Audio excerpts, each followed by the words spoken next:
जय जगन्नाथ। जय माँ लक्ष्मी लक्ष्मी नारायण जय हेउ। चलतु एबे पाठ करिबा माणबसा लक्ष्मी पुराण। नमस्ते कमला माघ सागर दुलणी, नमस्ते नमस्ते लक्ष्मी विष्णु घरणी। नमस्ते कमला माघ अति दयावती, स्थावर जंघम कीट आदि पाळु नीति। तर दया बळे माघ दरिद्र जनर, होई अचल बीत जिणई कुबेर। तर द्रही जने माघ अन्न न मिलई, जेते रजिले केवे पेट न पुरई।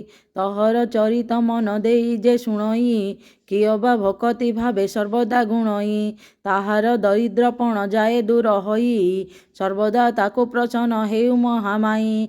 एणु तो चरणे माघ अशेष प्रणाम, करुछि पुरा बारे मोर मनस्काम। तो चरित किंचिते मु करिबि रचन, जगत जननी बारे दिय दिव्य ज्ञान। दिनके नारद पराशर मुनि दुई, भ्रमी भ्रमी एक ग्रामे प्रवेशिले जाई। सेही दिन मार्गशीर मास गुरुबार, पर्व पड़िथिला सर्वपुरवासींकर। प्रति घर द्वार गमୟରେ लिपा होई, लक्ष्मी पाद पद्म चिता पड़िथिला तहीं। नारी माने स्नान सारी पिंधि झिन बास, लक्ष्मीଙ୍କ पूजारे सर्वे होइछन्ति बस। ब्राह्मणଙ୍କ ठारू जे चंडाल परिजन्ते, लक्ष्मीଙ୍କ पूजारे रत अछन्ति समस्ते। हुलहुली शबदरे पुरिछि गगन, देखिए उत्सव रीति विधाता नंदन। कहन्ति पराशर मुनिଙ୍କୁ दंत, कह कह तपिबर एकिस चरित। ब्राह्मण चंडाल आदि समस्त जातिरे, करुछन्ति कि उत्सव आनंद मतिरे। केउ व्रत कि उपास अटे ଏହା नाम, काहाको करन्ति पूजा तार कि नियम। ଏହା शुणी पराशर होई हस हस, कहन्ति वचन धीरे शुण विधि शिष्य। ए धान माणिका गुरुबार जे अटई, लक्ष्मी देवींकर पूजा ए व्रत अटई। सबु मास मानंकरे मार्गशीर सार, तहिंरे पड़ई जेउ जेउ गुरुबार। लक्ष्मींकर प्रिय सेही बार मान जान, सबुठारु आद्य गुरुबारटी प्रधान। एक दिने शुक्ल दशमी गुरुबार, पड़िले सुदशा व्रत हुए से दिनर। लक्ष्मींकर अति प्रिय अटई से व्रत, ଏହା କହି ପରାଶର ହେଲେ ମୌନ ବ୍ରତ। ପୁଣି ତାହାଙ୍କୁ ପୁଛିଲେ ବ୍ରହ୍ମାଙ୍କ କୁମର, ଲକ୍ଷ୍ମୀ ବ୍ରତ କରିଥିଲେ ମର୍ତ୍ତେ କେଉଁ ନର। ତହିଁରୁ ସେ କେଉଁ ଶୁଭ ଫଳ ଲଭିଅଛି, ଲକ୍ଷ୍ମୀ ଦ୍ରୋହୀ ହୋଇ କରି କେ ଦୁଃଖ ପାଇଛି। ଏହା ସବୁ ମୋ ଆଗରେ କହ ତପି ସାଇଁ, ଶୁଣିବାକୁ ତାହା ଚିତେ ଶ୍ରଦ୍ଧା ପୂଜଇ। ନାରଦ ବଚନ ଶୁଣି ପରାଶର ମୁନି, कहन्ति हरस चित्ते सुमधुर बाणी। धन्य हे नारद तुम पवित्र चरित्र, लक्ष्मी व्रत कथारे जे होइअछ रत। कहुअछि पुरातन कथा अछि जाहा, होइब आनंद जात शुणिलेटी ताहा। एक दिने जगन्नाथ पासे लक्ष्मी थिले, करपत्र जणिन ताहांकु जणाइले। आजि मो बारर व्रत पड़िला गोसाई, तुमे आज्ञा देले नगर बुली जीवी मुही। गोविंद बोइले लक्ष्मी नगर ही बुलिब, दशमी पालना अन्न बेगे रांधि देव। प्रभुंक मुखरु मात एमंत शुणिले, वस्त्र अलंकार मान जतने पिंधिले। नासिकारे नवरत्न बसणी खंजिले, चौसरी रत्नमाला कंठे लंबाइले। कररे बाहुटी रम्य बलय कंकण, सुना सुता माणिक्य पदक आभरण। बाजेणी नुपुर माता पୟରେ खंजिले, एपरि नाना भूषणे सुबेश होइले। जे बण मातांक अधिकार तिनि पुर, आभरण केते मात्र देवे पटान्तर। शुण हे नारद ଏହା होई एक चित, बुढ़ी ब्राह्मणी रूपको धरी जगन्मात। प्रवेश होइले जाई साधुर दुआरे, साधवाणी उबा होइथिला सेहिठारे। ताकू देखि महालक्ष्मी कहन्ति बचन, शुण शुण साधवाणी होई स्थिर मन। आजि परा महालक्ष्मी व्रत गुरुबार, लिपा पछा करि नाहु किंपा घर द्वार। साधवाणी ଏହା शुणी बलई ସେ କ୍ଷଣି, कि रूपे व्रत हुए काहा पूजा पुणी। बुझाई ता सबु कहे नानी गोसाई, ओइले मनकु से व्रत मु करिबई। ଏହା शुणी पद्मालया कहन्ति सधीरे, शुण साधवाणी व्रत हुए विधिरे। मार्गशीर मासे जेउ आद्य गुरुबार, से दिन उषारु सेज छाड़ी तत्पर। ଗମୟ ଜଳରେ ଘର ଦୁଆର ଲିପିବ। ଲକ୍ଷ୍ମୀ ଦେବୀ ପାଦ ପଦ୍ମ ଚିତାକୁ ଲେଖିବ। ନୂଆ ମାଣ ଗୋଟାଏ ଆଣାଇ ଯତ୍ନ ବେଗେ ଧୋଇ ଧୋଇ କରି ତାକୁ ଶୁଖାଇବ ଆଗେ। ତାହାକୁ କରିବ ନାନା ଚିତ୍ର ଯେ ବିଚିତ୍ର। ଚାଉଳକୁ ବାଟି ଚିତା ଲେଖିବ ସମସ୍ତ। ତହିଁ ସ୍ନାନ କରି ଆସି ହୋଇ ଶୁଚିମନ୍ତ। ଚଉକି ବା ଖଟୁଲିଏ ଆଣିବ ତ୍ୱରିତ। ତାକୁ ଧୋଇ ତା ଉପରେ ଦେବେ ନୂଆ ଧାନ। ରଙ୍ଗ କଳା ନଈ ହୋଇଥିବ ଶୁକ୍ଲବର୍ଣ୍ଣ। ତହୁଁ କିଛି କୁଢ଼ାଇ ଯେ ସେ ନୂଆ ମାଣରେ। ଧାନ ମାଣ ଯେ ପୁରାଇ ରଖିବ ତାପରେ। ସେ ଧାନ ମାଣ ଉପରେ ଗୁଆ 3 ଗୋଟି। ହଳଦୀ ପାଣିରେ ତାହା ଧୋଇ ଥୋଇ ବଟି। ଶୁକଳ ଧାନର ଶିଖା ରଖି ବେଣ୍ଟି କରି। ମାଣ ଉପରେ ତାହାକୁ ଥୋଇବ ବିଚାରି। ଗୁଆକୁ ମୂଳା କଦଳୀରେ ସଜାଡ଼ିବ। ପଟାଦି ରଙ୍ଗ ବସନ ପୁଷ୍ପେ ମଣ୍ଡାଇବ।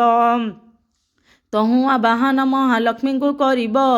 ଗନ୍ଧ ପୁଷ୍ପ ଧୂପ ଦୀପ ଆଦି ସମର୍ପିବ। ପ୍ରଥମରେ ବାଳ ଧୂପ ତାପରେ ଶଙ୍ଖୁଡ଼ି। ଏପରି କରିବ 3 ଧୂପକୁ ସଜାଡ଼ି। ମହାଲକ୍ଷ୍ମୀଙ୍କର ଆଉ ଏକ ବ୍ରତ ଅଛି। ସୁଦଶା ବୋଲି ତା ନାମ ପ୍ରକଟିଛି। ଶୁକ୍ଳ ଦଶମୀ ହେଲେ ଗୁରୁବାର ଦିନ। ହୁଅଇ ସୁଦଶା ବ୍ରତ ଶୁଣ ଦେଇ ମନ। ସେଦିନ ଉଷାରୁ ଉଠି ଲିପି ଘର ଦ୍ୱାର। ଝଟି ଆଦି ଚିତା ଦେବ ପୂର୍ବ ପରକାର। ସ୍ନାନ ସାରି ଗୃହେ ପଦ୍ମମଣ୍ଡଳ ଲେଖିବ। ତହିଁ ପରି ଧୋଇ ଏକ ଖଟୁଲି ରଖିବ। ତହିଁ ପରେ ଲକ୍ଷ୍ମୀ ପୂଜା ଗୁଆକୁ ଥୋଇବ। ପଞ୍ଚାମୃତ ଶୁଦ୍ଧ ଜଳେ ସ୍ନାନ କରାଇବ। 10 ଖିଅ ସୂତାରେ ଯେ ପ୍ରତ୍ୟେକ କରିବ। ଲକ୍ଷ୍ମୀଙ୍କ ନାମରେ 10 ଗୋଟି ଗଣ୍ଠି ଦେବ। 10 ଏକରା ଦୁବରେ ସେ ବ୍ରତ ଗୁଡ଼ାଇବ। ମହାଲକ୍ଷ୍ମୀ ଗୁଆ ପାଶେ ତାହାକୁ ଥୋଇବ। କରୁଥିଲେ ପୂର୍ବରୁ ସେ ବ୍ରତ ପୁରାତନ। ବ୍ରତ ଡର ଆଣି ଥୋଇବ ବହନ। ପ୍ରଥମରେ ବାଳ ଧୂପ ନୈବେଦ୍ୟ କରି ତାପରେ ଯାହା ଭୋଗ ଦେବ ଶୁଣ ହେତୁ କରି। ଅରୁଆ ଚାଉଳ 1 ମାଣ ତିନ୍ତାଇବ। ତାକୁ କୁଟି ଚୁନା କରି ଯତନେ ରଖିବ। କଦଳୀ ନଡ଼ିଆ ଛେନା ଆଦି 10 ପୁର ଦେଇ 10 ଗୋଟି ମଣ୍ଡା କରିବ ସତ୍ୱର। ମହାଲକ୍ଷ୍ମୀଙ୍କୁ ତା ପୂଜା କରି ଭକ୍ତି ଚିତ୍ତେ। ସେ ପ୍ରସାଦ ଖାଇ ଦିନ ବଞ୍ଚିବ ସେ ସୁସ୍ଥେ। ମହାଲକ୍ଷ୍ମୀ ପ୍ରସାଦ ଯେ ପରକୁ ନ ଦେବ। ବିବାହ ହୋଇଥିବା ଝିଅ ସୁଦ୍ଧା ନ ଖାଇବ। ଏ ଉଦାରୁ କଥା ଏକ ମନ ଦେଇ ଶୁଣ। ଗୁରୁବାର ଦିନ ଯେଉଁ କଥା ନିବାରଣ। ସେ କଥା କହୁଛି ଏବେ ସାଧବାଣୀ ଶୁଣ। କେବେ ନ ଭାଜିବ ଖଇ ଗୁରୁବାର ଦିନ। ଯେଉଁ ନାରୀ ଗୁରୁବାର ଦିନରେ ଆମିଷ ଭୁଞ୍ଜଇ ଉଚ୍ଛିଷ୍ଟ କିମ୍ବା ନ ପଖାଳେ କେଶ। ଯେଉଁ ନାରୀ ଗୁରୁବାର ଦିନରେ ଆମିଷ ଭୁଞ୍ଜଇ ଲୋଭରେ କିମ୍ବା ନ ପଖାଳେ କେଶ। ଭୁଞ୍ଜଇ ଉଚ୍ଛିଷ୍ଟ କିମ୍ବା ଲଗାଏ ଯେ ତେଲ। ମହାଲକ୍ଷ୍ମୀ ନିଶ୍ଚୟ ତାର ଭାଙ୍ଗି ଦିଅନ୍ତି ଗେଲ। ଗୁରୁବାରେ ଯେଉଁ ନାରୀ ତୁଳାକୁ ଭିଣୋଇ ଲାଉରେ ଆମିଷ ଦେଇ ଯେ ଗ୍ରାସ କରଇ। ଖଟରେ ଛାୟାରେ ଯେଉଁ କରଇ ଶୟନ। ରାତ୍ରି କାଳେ ଦଧିଅନ କରେ ଯେ କରେ ଭଜନ। ଖଇର ହୁଏ ଯେହୁ ଯାଇ ନାପିତର ଦ୍ୱାରେ। ଭଜନ ସମୟ ଅନ୍ନ ପକାଏ ଭୂମିରେ। ଭୁଞ୍ଜି ନ ପାରିଣ ଅନ୍ନ ଫୋପାଡ଼ିଣ ଦିଏ। ଏତେ କର୍ମ କରେ ଯିଏ ଲକ୍ଷ୍ମୀଙ୍କୁ ନ ପାଏ। ଗୁରୁବାର ଦିନ ସକାଳରୁ ଗମୟରେ। ଦୁଆରେ ଯେ ନ ଲିପଇ ଅଳସ ପଣରେ। ଚୁଲିରୁ ନ କାଢ଼େ 5 ଭକ୍ଷ୍ୟ ଯେ ଆମିଷ। ଏମାନଙ୍କ ଠାରେ ଲକ୍ଷ୍ମୀ କରନ୍ତି ଯେ ରସ। ଧନ ଜନ ସବୁ ତାର ହରଣ କରନ୍ତି। ମାଗିଗଲେ ଅନ୍ନବସ୍ତ୍ର କେହି ନ ଦିଅନ୍ତି। ଗୁରୁବାରେ ଯେଉଁ ନାରୀ ପିନ୍ଧେ ଶୁକ୍ଳ ଲୁଗା। ଐଶ୍ୱର୍ଯ୍ୟ ସମ୍ପଦ ପାଏ ହୁଅଇ ସୁଭାଗା। ଗୁରୁବାରେ ଯେଉଁ ନାରୀ ପିଲାଙ୍କୁ ମାରଇ କିମ୍ବା ପାକ ହାଣ୍ଡି ଧୋଇ କଳା ନ ଛାଡ଼ଇ। ସନ୍ଧ୍ୟା ଗଡ଼ି ଗଲେ ଯିଏ ଦିଏ ସନ୍ଧ୍ୟାବତୀ। ପୁତ୍ରଧନ ହାନି ହୁଏ ସଦା ବହୁ କ୍ଷତି। ଗୁରୁବାରେ ଯେଉଁ ନାରୀ ପୋଡ଼ା ଦ୍ରବ୍ୟ ଖାଏ। ଶୋଇବାର ଶଯ୍ୟା ବଙ୍କା କରିଣ ବିଛାଏ। ଶାଶୁ ଶ୍ୱଶୁରଙ୍କୁ ନ ମାନଇ ଯେ ରମଣୀ। ଉଲଗ୍ନ ହୋଇ ଶୟନ କରେ ଯେଉଁ ପ୍ରାଣୀ। ଅମାବାସ୍ୟା ସଂକ୍ରାନ୍ତିରେ ବୁଲାଏ ଯେ ହଳ। ଏହି ଦିନ ମାନଙ୍କରେ ଘେନଇ ତୈଳ। ସଭାମାନଙ୍କରେ ବସି ମିଛ ଯେ କହଇ। ଆଳସ୍ୟ ପାଦ ନ ଧୋଇ ଯେ ଭୁଞ୍ଜି ବସଇ। କୁଷ୍ମାଣ୍ଡ ଫଳକୁ ଯେହୁ ରମଣୀ କାଟଇ। ଋତୁମତୀ ନାରୀକୁ ଯେ ରମଣ କରଇ। କନ୍ୟା ତୁଳା ମାସେ ପିତୃ ଶ୍ରାଦ୍ଧ ନ କରଇ। କଥା କହୁ କହୁ ସବୁବେଳେ ଯେ ହସଇ। ଏମନ୍ତ ମନୁଷ୍ୟ ସଦା ବହୁ କଷ୍ଟ ପାଇ। ଆୟୁ ବୁଦ୍ଧି ନାଶ ହୁଏ ଅନ୍ନ ନ ମିଳଇ। ଗୁରୁବାର ସଂକ୍ରାନ୍ତି ଅମାବାସ୍ୟା ଦିନ ରଜନୀରେ ସ୍ତ୍ରୀ ପୁରୁଷ କଲେକ ଭଜନ କିମ୍ବା ଏହି 3 ଦିନ ଯେଉଁ ନାରୀ ମହେ ପୁରୁଷ ସଙ୍ଗରେ ମାତି ଧର୍ମକୁ ନ ଚାହେଁ ପ୍ରାଣନାଶ ନ କରିବ ତାକୁ ଦୁଃଖ ଦେଇ ପ୍ରାଣେ ନାଶ ନ କରିଣ ତାକୁ ଦୁଃଖ ଦେଇ ବୁଲନ୍ତି ଯେ ଅନବସ୍ତ୍ର କାହିଁ ନ ମିଳଇ ଏହି 3 ଦିନରେ ଯେଉଁ ତିକ୍ତ ଦ୍ରବ୍ୟ ଖାଆନ୍ତି ଅନ୍ତକାଳେ ଯମଦ୍ୱାରେ ବହୁ କଷ୍ଟ ପାଆନ୍ତି।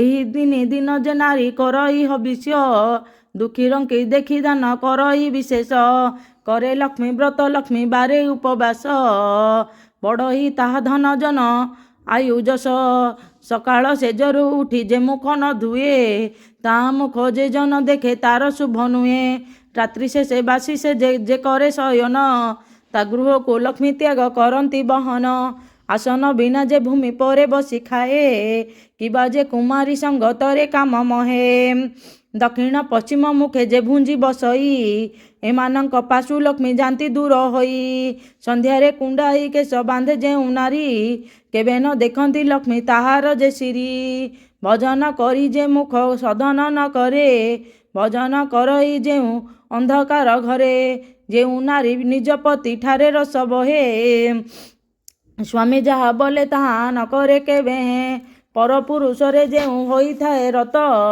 ପରିଷ୍କୃତ ନହିଁ ହୁଏ ଯେ ନାରୀ କୁଚିତ ଏମନ୍ତ ନାରୀଙ୍କ ମୁଖ ଲକ୍ଷ୍ମୀ ନ ଦେଖନ୍ତି କାଙ୍ଗାଳିନୀ ପରିବାର ବ୍ୟାର ଦୁଆରେ ସେ ବୁଲନ୍ତି କଳହି ଅଳସୀ ପ୍ରିୟା କଳହି ଅଳସୀ ଅତି ଅପ୍ରିୟା ସାହସୀ ଦେବ ବିପ୍ର ଅତିଥିରେ ନୁହଁ ବିଶ୍ୱାସୀ ଏହିପରି ନାରୀ ଥିଲେ ସେ ଗୃହ ଶ୍ମଶାନ ଲକ୍ଷ୍ମୀ ସେ ସ୍ଥାନକୁ ସଦା କରନ୍ତି ବର୍ଜନ ଯେଉଁ ନାରୀ ଭକ୍ତି ଚିତେ ସ୍ୱାମୀ କି ନ ସେବେ ଜନ୍ମେ ଜନ୍ମେ ସ୍ୱାମୀ ଦୁଃଖେ ଦୁଃଖୀ ହୁଏ ଭବେ ଯେଉଁ ନାରୀ ସ୍ୱାମୀକୁ ଯେ ଦେବ ସମମଣି ସେବା କରି ତସୁଥାଏ ତାର ମତ ଚିହ୍ନି ନିଜ ଅଙ୍ଗ ପରିଷ୍କାର କରି ଶୁଚି ହୁଏ ସାନ ବଡ଼ ସମସ୍ତଙ୍କୁ ସମଭାବେ ଚାହେଁ ପରଶିବା ବେଳେ ପକ୍ଷପାତ ଯେ ନ କରେ ସ୍ୱାମୀ ପୁତ୍ର ସମସ୍ତଙ୍କୁ ବାଣ୍ଟେ ସମାନରେ ପତିର ଆଜ୍ଞାକୁ କେବେ ନ ପକାଏ ତଳେ ସ୍ୱାମୀ ଦୁଃଖେ ଦୁଃଖୀ ସୁଖେ ସୁଖୀ ହୋଇ ଚଳେ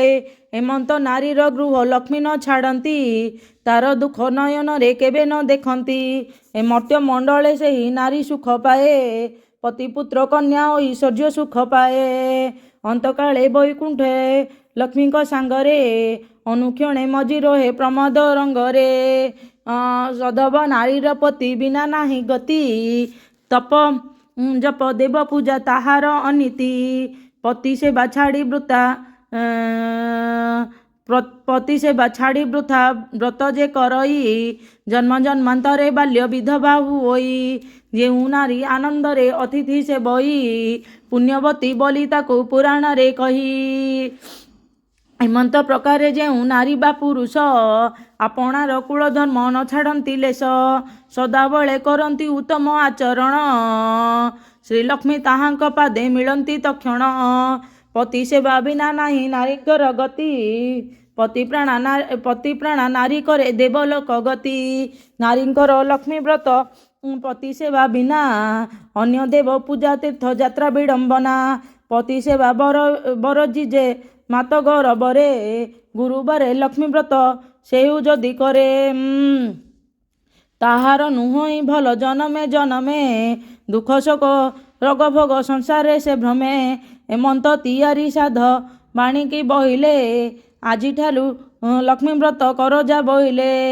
ନ କଲେ ସର୍ବସମ୍ପଦ ତୋର କ୍ଷୟ ଯିବ ଅନବସ୍ତ୍ର ଅଭାବରେ ଦୁଃଖ ଭୋଗ ହେବ ଶୁଣ ହେ ନାରଦ ଠାକୁରାଣୀ ଏହା କହି ସେବେଠାରୁ କେତେ ଦୂର ପଥ ଗଲେ ବହି ଘରେ ଘରେ ପୁରେ ପୁରେ ଲକ୍ଷ୍ମୀ ବିଜେ କଲେ କାହାରି ଦୁଆରେ ସେହି ସୂଚି ନ ଦେଖିଲେ କେବଳ ଯୁବତୀ ନିଦେ ହୋଇ ଅଚେତନ କାହାର ଫିଟି ଯାଇଛି ପିନ୍ଧିଲା ବସନ କାହାର ଶିରରେ କେଶ ମୁକୁଳିତ ହୋଇ ଭୂମି ପରେ ପଡ଼ିଅଛି କେରି କେରି ହୋଇ ଏହି ରୂପେ ମହାଲକ୍ଷ୍ମୀ ଦେଖିକରି ଗଲେ ଚଣ୍ଡାଳ ସାହିରେ ଯାଇ ପ୍ରବେଶ ହୋଇଲେ ଶ୍ରିୟା ଚଣ୍ଡାଳୁଣୀ ନଗର ବାହାରେ ତା ଘର ତାହାର ମହିମା ଦେବଙ୍କୁ ଯେ ଅଗୋଚର ପ୍ରତିଦିନ ଖର କହି ଗୁଣ୍ଡିଚା ନଗର ବିଷ୍ଣୁ ଭକତିରେ ସେ ଯେ ଅତି ତତ୍ପର ରାତ୍ର ବେଣୀ ଘଡ଼ି ଥାଇ ଚଣ୍ଡାଳୁଣୀ ଗଲା ଏକ ବନେ ଗାଈର ଯେ ଗୋବର ଆଣିଲା, ଉତ୍ତମ କରିଣ ଘର ଦୁଆରକୁ ଲିପିଲା।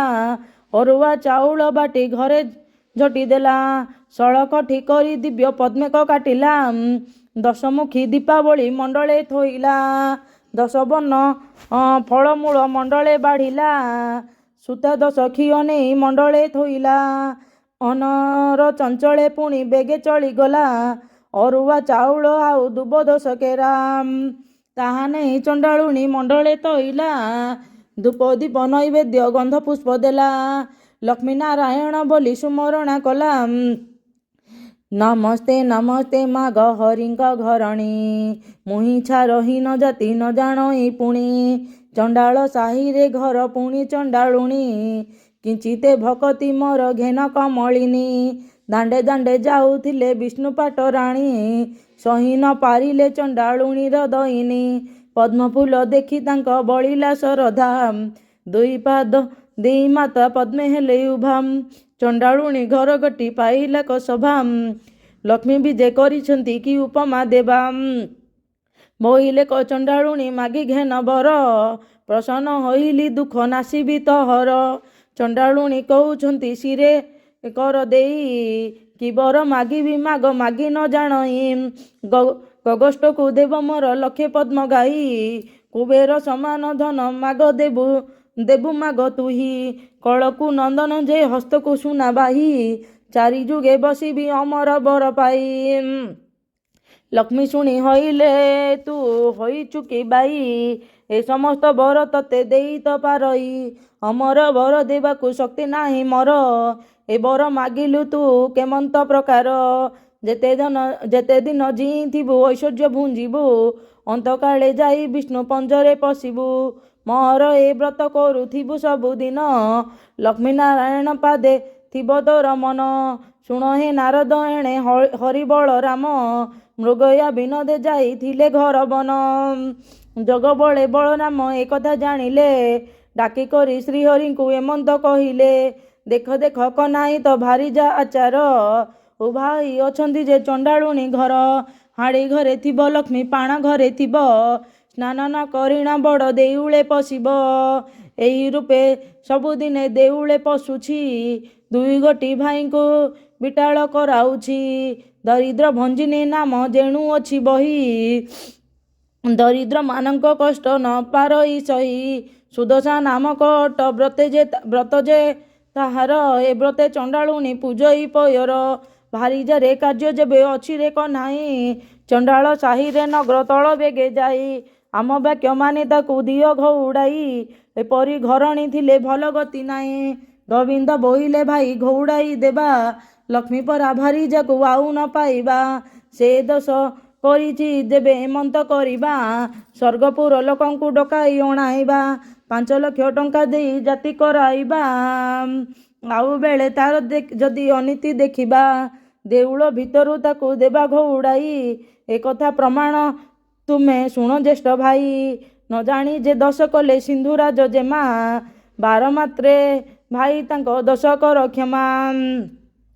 ବଳରାମ ବୋଲୁଛନ୍ତି ଶୁଣ ଭାବଗ୍ରାହୀ, ତୋର ଲକ୍ଷ୍ମୀ ଥିଲେ ମୁହିଁ ରହିବଇ ନାହିଁ। ଭାରିଜା ଅଟଇ ସିନା ପାଦର ପାଣ୍ଡଇ, ଭାଇ ଥିଲେ କୋଟି ଭାର୍ଯ୍ୟା ମିଳି ଯେ ପାରଇ। ଭାର୍ଯ୍ୟାଟାରେ ଲୋଭ ଯେବେ ଅଛି ରେ କହ୍ନାଇ, ଚଣ୍ଡାଳ ସାହିରେ ତୁ ନବର ତଳ ଯାଇ। ମୋର ବଡ଼ ଦେଉଳକୁ ଆଉ ନ ଆସିବୁ, ମାଇପକୁ ନେଇ ଦାଣ୍ଡ ବାହାରେ ରହିବୁ। ଧିକାର ବଚନ ଶୁଣି ପ୍ରଭୁ ଶୁଣି ନ ପାରିଲେ, ଛାଡ଼ିଲି ବଳିଣ ରଙ୍ଗ ଅଧରେ କହିଲେ।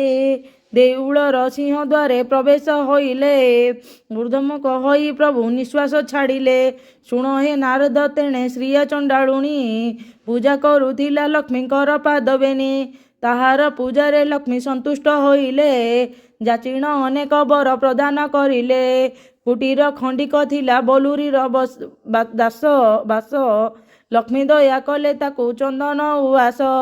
ଯେଉଁ ଚଣ୍ଡାଳୁଣୀ ଘରେ ନଥିଲା କପୁତ୍ର, ଲକ୍ଷ୍ମୀ ଦୟା କଲେ ତାର ହେଲା 5 ସୁତ। ଧନପୁତ୍ରବତୀ ହୁଅ ବଲିଣ ବୋଇଲେ, ବର ଦେଇ ସେଠାବରୁ ବିଜେ କରିଗଲେ। ଲକ୍ଷ୍ମୀ ହେତୁ ଚଣ୍ଡାଳୁଣୀ ହେଲେ ଭାଗ୍ୟବତୀ। ଏବେ ଶୁଣ ହେ ନାରଦ ପୂର୍ବ ଭାରତୀ। ସିଂହଦ୍ୱାରେ ବିଜୟ ଲକ୍ଷ୍ମୀ ଯେ ମହାମାଇ। ଦେଖିଲେ ଦୁଆରେ ବସିଛନ୍ତି ଭେନି ଭାଇ। ବୋଇଲେ ହେ ବାଟ ଛାଡ଼ ଭିତରକୁ ଯିବି। ଦଶମୀ ଜଗାଡ଼ ମୁହିଁ ମଣହି ରାନ୍ଧିବି। ଗୋବିନ୍ଦ ବୋଇଲେ ଲକ୍ଷ୍ମୀ ହୋଇଲ କି ବାଇ। ଚଣ୍ଡାଳ ସାହିକି ଯାଇଥିଲ କାହିଁ ପାଇଁ। ଆମେ ନ ଦେଖୁଣୁ ଦେଖିଲେ ଯେ ବଡ଼ ଭାଇ। ଆମେ ଦେଖୁଥିଲେ ସିନା ଦିଅନ୍ତୁ ଘୋଡ଼ାଇ। ଯାଅ ଲକ୍ଷ୍ମୀ ତୁମଠାରେ ଆଉ କାର୍ଯ୍ୟ ନାହିଁ। ଧିକାର ବହୁତ ମତେ କଲେ ବଡ଼ ଭାଇ। ହାଡ଼ି ଘରେ ଥିବ ଲକ୍ଷ୍ମୀ ଥିବ ପାଣ ଘରେ। ସ୍ନାନ ନ କରି ପଶୁଛି ଦେଉଳ ଭିତରେ। ତାଠାରୁ ପାପିନୀ ଆଉ ସଂସାରରେ ନାହିଁ। ମୋହର ବଚନ ଏବେ ଶୁଣ ପ୍ରାଣ ସହି। ଜଗତେ ବୋଲନ୍ତି ତତେ ବାଇ ଠାକୁରାଣୀ। ବାଇ ପ୍ରାୟ ବୁଲୁଥାଉ ହୋଇ ମୋ ଘରଣୀ। ଏକ ଘର କରାଉ ସହସ୍ର ଘର ଭାଙ୍ଗି। ସହସ୍ର ଘର କରାଉ ଏକ ଘର ଭାଙ୍ଗି। ଏମନ୍ତ ପ୍ରକାର ଲକ୍ଷ୍ମୀ ମହିମା ତହର। ଯାଅ ଲକ୍ଷ୍ମୀ ବାହାରି ଗୋ ନରହମପୁର।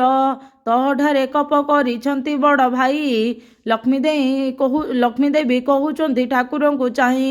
ଛାଡ଼ପତ୍ର ଦେଇ ମତେ ଦିଅ ଘଉଡ଼ାଇ। ଜଗନ୍ନାଥ କହୁଛନ୍ତି ଲକ୍ଷ୍ମୀ ମୁଖ ଚାହିଁ। ଆମ ଜାତିରେ ତ ଛାଡ଼ପତ୍ର ଚଳେ ନାହିଁ। ଛାଡ଼ିବା ଭାରି ଯା ମୁଖ ଚାହିଁ ନ ଜଗାଇ। ଲକ୍ଷ୍ମୀ ଦେବୀ କହୁଛନ୍ତି ଠାକୁରଙ୍କୁ ଚାହିଁ। ଯେତେବେଳେ ସାଗର ମନ୍ଥିଲେ ଦେବେ ଯାଇ। ବେଦ ମନ୍ତ୍ରାଦି ସହିତ ମତେ ପାଇଥିଲ। ସେତେବେଳ କଥା ତୁମେ ପାଶୋରି ଯେ ଦେଲ। ମୋର ପିତା ବରୁଣ ଯେ ତୁମକୁ ବରିଲେ। କନକ ବେଦୀରେ ନେଇ ବିଭା କରାଇଲେ। ଝିଅ ଦେଇ ଶରଣ ପଶିଲେ ତୁମ ଠାଇଁ। ଦୋଷ ମୋର କ୍ଷମା କରିବାର ପାଇଁ। ଦଶ ଗୋଟି ଦୋଷରୁ ଗୋଟିଏ ନ ସହିଲ। ପ୍ରଥମରେ ଚଣ୍ଡାଳୁଣୀ ବୋଲି ଗାଳି ଦେଲ। ବିବାହବାସୀ ଦିନ ଜୁଆ ଖେଳିବାର ବେଳେ। ସାତକଡ଼ା କଉଡ଼ି ଯେ ପାତିଲଇଁ ତଳେ।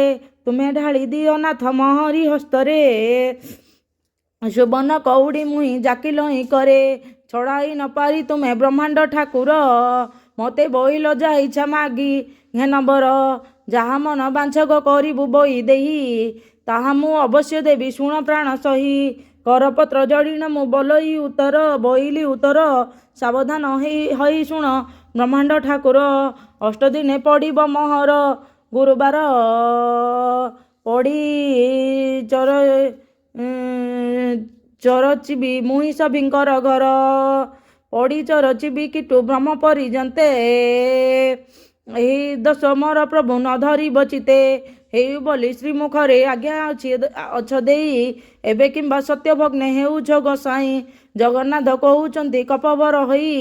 ବାପା ତ ଲୁଣିଆ ଯେ ଗରଜି ମରୁଥାଇ। ଝିଅଟେରି ତ ଦୁର୍ଗୁଣ କହିଲେ ନ ସରେ। ବାପାର ଗର୍ଜନ ଶବ୍ଦେ କିଏ ରହିପାରେ। ଚାରିପାଖ ମେଘନାଦ ପାଚରି ତଳାଇ। ବଡ଼ ଦେଉଳରେ ରହିଅଛ ଦୁଇ ଭାଇ। ମହାଲକ୍ଷ୍ମୀ ବୋଲୁଛନ୍ତି ଠାକୁରଙ୍କୁ ଚାହିଁ। ଅଛବର ଘରେ ଦଣ୍ଡେ ଥିଲି ଉଭା ହୋଇ। ଅଛବ ବିଟାଳ ବୋଲି ଦିଅ ଘଉଡ଼ାଇ। ପୁଣି ଜାତି କୁଳଗୋତ୍ର କହିଲ ଗୋସାଇଁ। ପ୍ରଭୁ ହେତୁ ଯାଉଛନ୍ତି ସବୁ ଗୋପ୍ୟ ହୋଇ। ତୁମ ଜାତି କୁଳର ତ ଠିକଣା ନଥାଇ। ତୁମ ଜାତି କୁଳ ଯେ କହିଲେ ନ ସରୋଇ। ଗଉଡ଼େ ଘରେ ରହିଲ ଦୁଇ ଗୋଟି ଭାଇ। ନିମା ନାମେ ଶିପୁଟି ଯେ ଜାତିରେ ଗୋଲକ। ତାହା ଘରେ ଜଗନ୍ନାଥ କଲ ଅନ୍ନଭକ୍ଷ। ଦୂତେ ପଣେ ଯାଇଥିଲ ହସ୍ତିନା ଭୁବନ। ବିଦୁର ଘରେ ଯେ ପୁଣି କରିଲ ଭୋଜନ। ଜରା ନାମେ ଶବର ଯେ ଅରଣ୍ୟରେ ଘର। ସେ ତୁମକୁ ପୂଜିଲା ବରଷ 10-12। ଅରଣ୍ୟରୁ ଫଳମୂଳ ଖୋଜିଣ ଆଣଇ। ବସିଣ ପ୍ରଥମେ ଭଲ ମନ୍ଦ ସେ ଚାଖଇ। ପିତା କଷା ସବୁ ପ୍ରଭୁ ଆଡ଼ କରି ଦେଇ। ଯେ ଫଳ ସୁବାଦ ତାହା ତୁମକୁ ଭୁଞ୍ଜାଇ। ଶବର ବିଟାଳ ତୁମେ ବେନି ଗୋଟି ଭାଇ। ଏକଥା କି ତୁମ ମନୁ ଗଲା ଭୁଲି ହୋଇ।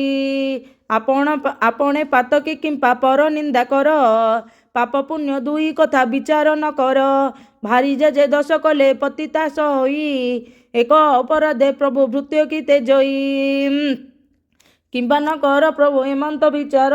ଯାଅ ବୋଲୁଅଛ ଏବେ ମତେ ବାରମ୍ବାର। ଜଗନ୍ନାଥ କହୁଛନ୍ତି ଏମନ୍ତ କରିବା। ମାଣେ ପଡ଼ି ତତେ ନିତ୍ୟ ଦେଉଥିବା। ଭାଇଙ୍କୁ ବୁଝାଇ ପଛେ ତୁମକୁ ଆଣିବୁ। ଭାଇଙ୍କ ଆଜ୍ଞା ଅବଜ୍ଞା କେବେ ନ କରିବୁ। ଲକ୍ଷ୍ମୀ ଦେବୀ କହନ୍ତି ପଡ଼ିରେ କାର୍ଯ୍ୟ ନାହିଁ।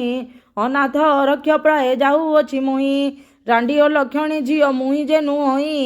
ପିତାର ଘରକୁ ମୁଁ ଯେ ବାହାରି ଯିବଇ। ତୁମ ଅଳଙ୍କାର ମାନ ପ୍ରଭୁ କାଢ଼ି ନିଅ, ପଛରେ ମତେ ଯେ ଆଉ ବଲନା ନ ଦିଅ। ଗୋବିନ୍ଦ ବୋଲନ୍ତି ଲକ୍ଷ୍ମୀ ହୋଇଲ କି ବାଇ, ଅଙ୍ଗ ଅଳଙ୍କାର ଆମେ ନେବୁ କାହିଁ ପାଇଁ। ଭାରିଜା ଦେହରେ ଯେଉଁ ଅଳଙ୍କାର ଥାଏ, ସ୍ୱାମୀ ହୋଇ ତାହାଠାରୁ କାଢ଼ି କିଏ। ଦେହରେ ଯେଉଁ ଅଳଙ୍କାର ଥାଏ, ସ୍ୱାମୀ ହୋଇ ତାହାଠାରୁ କାଢ଼ି କିଏ ନିଏ। ଠାକୁରାଣୀ କହୁଛନ୍ତି ଶ୍ରୀମୁଖକୁ ଚାହିଁ, ତୁମର ଅଟଇ ମୁଁ ଯେ ପ୍ରଥମ ବିବାହୀ। ପଛରେ କହିବ ଲକ୍ଷ୍ମୀ ଆମ ଘରେ ଥିଲା, ସହସ୍ର ଟଙ୍କାର ଅଳଙ୍କାର ଘେନିଗଲା। ଏମନ୍ତ ଅଖ୍ୟାତି ମତେ ନ ଦିଅ ଗୋସାଇଁ, ତୁମ ଅଳଙ୍କାର ମାନ ନିଅ ବାହୁଡ଼ାଇ। ଶିରରୁ କାଢ଼ିଲେ ଲକ୍ଷ୍ମୀ ମୁକୁତାର ଜାଲି, ହୃଦରୁ କାଢ଼ିଲେ ଇନ୍ଦ୍ର ଗୋବିନ୍ଦ କଞ୍ଚୁଲି। ଅଣ୍ଟାରୁ କାଢ଼ିଲେ ମାଏ ରତ୍ନ ଓଢ଼ିଆଣି, ନାସିକାରୁ କାଢ଼ିଲେ ଯେ ମୁକୁତା ବସଣି। କର୍ଣ୍ଣଦ୍ୱୟରୁ କାଢ଼ିଲେ ହୀରାର କୁଣ୍ଡଳ, ଗଳାରୁ କାଢ଼ିଲେ ଯେ ଦଶରି ଚିନାମାଳ। ପାଦରୁ କାଢ଼ିଲେ ଦେବୀ ବାଜେଣୀ ନୂପୁର, ଅଙ୍ଗୁଷ୍ଠୀରୁ କାଢ଼ିଲେ ଯେ ଝୁଣ୍ଟିଆ ସତ୍ୱର। ଅନ୍ୟ ଅଳଙ୍କାର ମାନ କି କହିବି ଆଉ, ରୁଣ୍ଡ କଲାରୁ ଦିଶିଲା ସବୁ ଦାଉ ଦାଉ। ସବୁ ଅଳଙ୍କାର ମାନ ଏକ ଠାବ କଲେ, ରଖ ଦିନ ବନ୍ଧୁ ଏହା ବୋଲି ସମର୍ପିଲେ।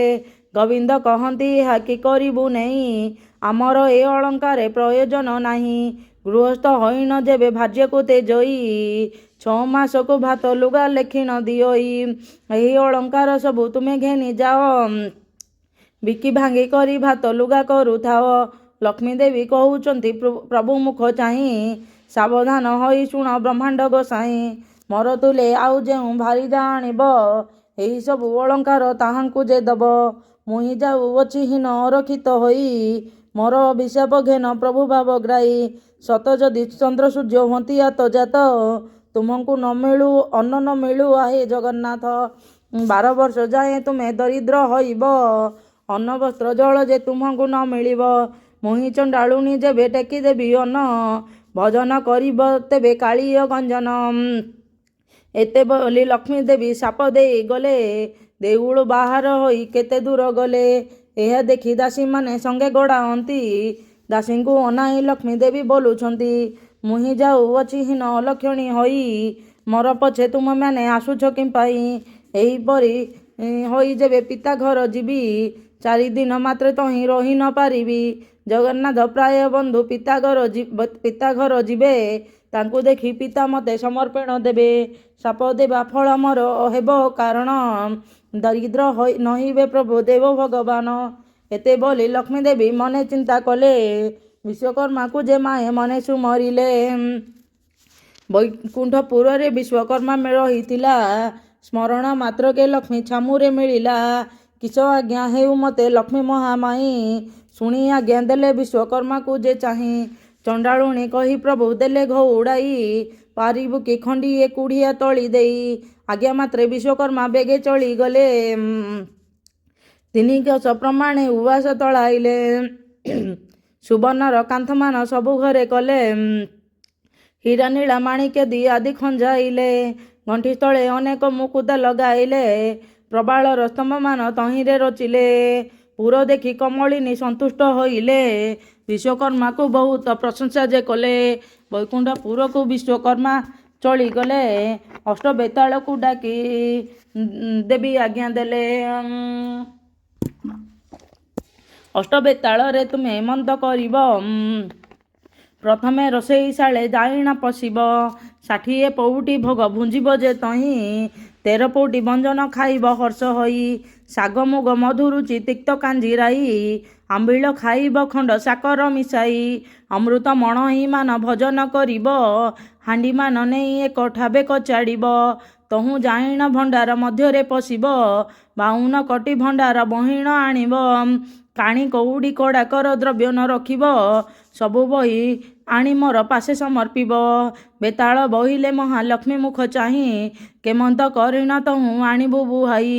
ଜଗନ୍ନାଥ ମହାପ୍ରଭୁ ତହିଁ ଚାହିଁଥିବେ, ଆମଙ୍କୁ ଦେଖିଣ କାଳେ ପରଭାବ ଦେବେ। ଶୁଣି କମଳିନୀ ନିଦ୍ରାବତୀ କିରାଇଲେ, ନମ ବଲ କର ବଲିଣ ବୋଇଲେ। ରାମକୃଷ୍ଣ ନୟନରେ ନିଦ୍ରା ଯେ ଘାରିବୁ, କାଲି ବେଳ ଦୁଇ ଘଡ଼ି ଯାଏ ନ ଛାଡ଼ିବୁ। ଆଜ୍ଞା ପାଇ ନିଦ୍ରାବତୀ ଶୀଘ୍ର ଚଳିଗଲେ। ରାମକୃଷ୍ଣ ନୟନରେ ନିଦ୍ରା ଯେ ଘାରିଲେ। ପାକଶାଳାରେ ବେତାଳ ପ୍ରବେଶ ହୋଇଲେ। ତହିଁ ଥିବା ପାକଦ୍ରବ୍ୟ ସମସ୍ତେ ଖାଇଲେ। ହାଣ୍ଡିମାନ ସବୁ ଏକ ସ୍ଥାନେ କଚାଡ଼ିଲେ। ଭଣ୍ଡାର ଘରେ ଅଷ୍ଟ ବେତାଳ ପଶିଲେ। ଯେତେ ଦ୍ରବ୍ୟ ପୂର୍ଣ୍ଣ ହୋଇ ରହିଥିଲା ତହିଁ 52 କୋଟି ଭଣ୍ଡାର ଆଣିଲେ ବୁହାଇ। ରାତ୍ର 16 ଘଡ଼ି ଯାକ ବେତାଳ ଯେ ତହିଁ କୁଲାରୁ ଛାଞ୍ଚୁଣି ଯାଏ ସବୁ ନେଲେ ବହି। ଦେଖିକରି ମହାଲକ୍ଷ୍ମୀ ସନ୍ତୁଷ୍ଟ ହୋଇଲେ। ତୁମେ ଆଜି ପୁତ୍ରପଣ କରିଲ ବୋଇଲେ। ପ୍ରଶଂସା କରିଣ ମାୟ ବଚନ ଯେ କହି। ସବୁ ଦ୍ରବ୍ୟ ଆଣିଲ ତ ରତ୍ନଖଟ କାହିଁ ନାହିଁ। 5 ଲକ୍ଷ ମୂଲ୍ୟ ସେହି ଖଟ ତ ଅଟଇ। ଯାଓରେ ବେତାଳ ସେହି ଖଟ ଆଣ ବହି। ଯେତେବେଳେ ଜଗନ୍ନାଥ ଦରିଦ୍ର ହୋଇବେ ରତ୍ନଖଟ ବିକି କରି ଦିନ ଚଳାଇବେ। ଯେବେ ପ୍ରଭୁ ଜଗନ୍ନାଥ ମତେ ନ ଖୋଜିବେ ନାରୀଙ୍କୁ ପୁରୁଷମାନେ ଆଉ ନ ଲୋଡ଼ିବେ। ମତେ ଘେନି ପ୍ରଭୁ ଯେବେ ନ କରିବେ ଘର କଳିଯୁଗେ ନାରୀଙ୍କୁ ଯେ ନ ଖୋଜିବେ ନର। ବେତାଳ ବୋଲୁଅଛନ୍ତି ରମା ମୁଖ ଚାହିଁ। ରତ୍ନଖଟେ ଶୋଇଛନ୍ତି 2 ଗୋଟି ଭାଇ। କୋଟି ସିଂହ ପରାକ୍ରମ ପ୍ରଭୁ ବଳରାମ। ପୁଣି ତହିଁ ଶୋଇଛନ୍ତି କାଳିଅ ଗଞ୍ଜନ। 7 ଗୋଟି ପର୍ବତରୁ ଅଟଇ ଯେ ଗୋରୁ। ନାମ ବହି ଅଛନ୍ତି ଅଚଳ ମହାମେରୁ। ମହାଲକ୍ଷ୍ମୀ ବୋଇଲେରେ ଏମନ୍ତ କରିବ। ଦୌଡ଼ିଆ ଖଟ 1 ଗୋଟି ଯେ ଆଣିବ। ରାମକୃଷ୍ଣ ଦୁହିଁଙ୍କୁ ଯେ ଗଡ଼ାଇଣ ଦେବ। ଶୋଇବାର ରତ୍ନଖଟ ବହିଣ ଆଣିବ। ଏହା ଶୁଣି ବେତାଳ ଯେ ଶୀଘ୍ର ଚାଲିଗଲେ। ରତ୍ନଖଟ ପାଶେ ଦୌଡ଼ିଆ ଖଟ ଦେଲେ। ବଳରାମଙ୍କୁ ପ୍ରଥମେ ଧଇଲେ କଜାଇ। ଦୌଡ଼ିଆ ଖଟକୁ ଯେ ଦେଲେ ଗଡ଼ିଆଇ। ଏ ଉତାରୁ ଜଗନ୍ନାଥ ପ୍ରଭୁଙ୍କୁ ଧଇଲେ। ଦୌଡ଼ିଆ ଖଟ ଉପରକୁ ଗଡ଼ାଇଲେ। ଶୋଇବାର ରତ୍ନଖଟ ଆଣିଲେ ବହି। ମହାଲକ୍ଷ୍ମୀ ଆଗେ ଦେଲେ ଆନନ୍ଦରେ ନେଇ। ବଳରାମ ପିନ୍ଧିବାର ପାଟ ବହି ନେଲେ। ଜଗନ୍ନାଥ ପିନ୍ଧିବାର ନେତ ଘେନି ଗଲେ। ଦେଖିକରି ମହାଲକ୍ଷ୍ମୀ ସନ୍ତୁଷ୍ଟ ହୋଇଲେ। ଅଷ୍ଟବେତାଳକୁ ବର ଯାଚିଣ ଯେ ଦେଲେ। ଆରେ ଅଷ୍ଟବେତାଳରେ ଏମନ୍ତ କରିବ। ବୈକୁଣ୍ଠପୁରରେ ଯାଇ ସୁଖରେ ରହିବ। ଆଜ୍ଞା ପାଇଣ ବେତାଳ ଗଣ ବେଗେ ଗଲେ। ବୈକୁଣ୍ଠପୁରରେ ଯାଇ ପ୍ରବେଶ ହୋଇଲେ। ମହାଲକ୍ଷ୍ମୀ ତହୁଁ ଏକ କଥା ବିଚାରିଲେ। ସରସ୍ୱତୀ ଦେବୀଙ୍କୁ ଯେ ହୃଦୟ ସ୍ମରିଲେ। ବୋଇଲେ ଗୋ ସରସ୍ୱତୀ ଏମନ୍ତ କରିବ। ରାଜ୍ୟ ରାଜ୍ୟ ହୋଇ ଘରେ ଘରେ ବୁଲୁଥିବ।